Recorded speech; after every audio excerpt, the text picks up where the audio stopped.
What's up everyone on the internet? Thank you for making this video part today. I am so excited about this one for you guys because of this video we're going back to Halo with Halo 2. So just like my last video, we're going to be talking about the story mode rather than the gameplay because as someone who didn't have an Xbox when this game came out, I gotta tell you, I spent countless hours on YouTube watching every cutscene from the game and wow, I was blown away. But anyway, the game originally came out back in 2004 before getting a remastered re-release in 2014 and oh my god, the graphics are unbelievable.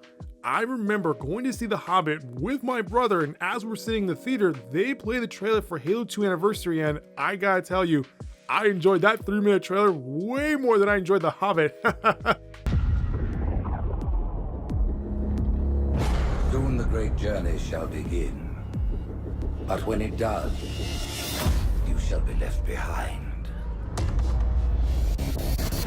Anyway, the game came out back in 2004 and right off the bat the story throws you in for a loop when it opens up on the Covenant recovering from the loss from the first game, and I love how you get a sense of who these characters are as you watch this Council of Prophets condemn one of their elite generals for failing to protect Halo. And this is where you get a sense of religion in the story because in the first game we are given brief mentions as to what the Covenant believe Halo is, but as we jump into this game we start to flesh out who the Covenant really are, and watching this elite return as a sole survivor, it's considered an act of heresy. So I loved how we get to see the story from a villain's perspective, more specifically from the bad guy that miserably failed in the first game and is seeking some sort of redemption, but we're getting ahead of ourselves.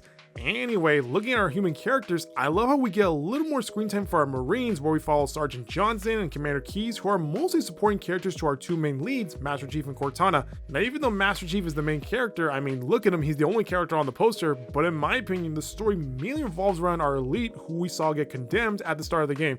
And I love how we get to watch his character begin his redemption arc as he's given the title of Arbiter. Now to the uninitiated, when elite is given the title of Arbiter, not only is it considered the highest honor, it's also given to the elite who has brought the greatest shame upon themselves and is seeking redemption.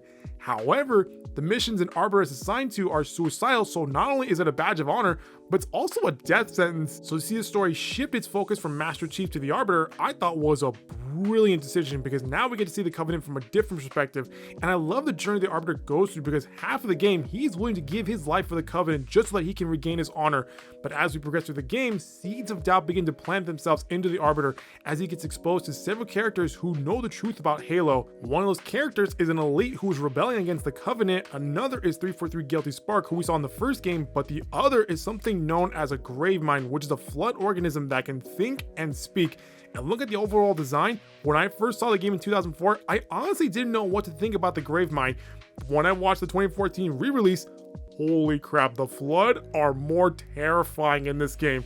Now going back to the Arbiter, looking at where he started at the beginning of the game and looking at where he stands at the end, all I can say is that out of the entire cast of characters we've seen in this franchise, he definitely had the best character arc. And as an added bonus, given how he's played by Keith David, who could read the ingredients off a soup can and make it the most compelling soup ever, it just makes the Arbiter all the more better as he has a highly talented actor voicing him. Now even though Arbiter's journey is driving the force of the story, I will say the ending of Halo 2 is a bit of a double take. Having watched the making of Halo 2, a lot was planned, but given the time pressure they were on, the creators ended up cutting the story into two parts where part 1 was Halo 2 and part 3 would end up becoming Halo 3, which is why we ended up with a big cliffhanger of an ending that I'm pretty sure gamers in 2004 dropped their controllers. And looking at it from a moviegoer's perspective, we often see a sort of thing with movies today where a movie isn't given a proper ending as it's meant to set us all up for the next installment. Having said that, I still enjoy this game as it does a great job in balancing the story between Master Chief and the Arbiter while at the same time shedding light on the Covenant and allowing us to see the story from multiple perspectives. Well, that's gonna do it for this video, guys. That was my overall review for Halo 2. If you like what you saw, hit the subscribe button so you can always updates from this channel. I'll see you next time with a brand new video. Bye-bye.